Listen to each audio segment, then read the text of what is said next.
Samantala, pinaigting po ng San Nicolas Agriculture Office ang pagsasagawa po ng malawakang anti-rabies vaccination drive kada buwan bilang paghanda sa Rabies Awareness Month ngayong Marso.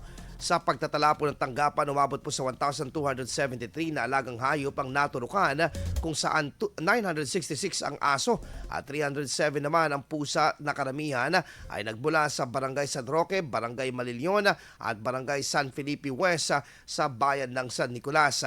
Kaakibat ng pagbabakuna ang paalalas ng mga personnel na responsableng pet ownership upang maiwasan ang paglalagalang aso na maaaring pagmula ng rabies. Magpapatuloy ang malawakang bakunahan kontra rabies sa kasagsagan ng Rabies Awareness Month na magtatagal hanggang Abril 10. IFM News. IFM News. IFM News.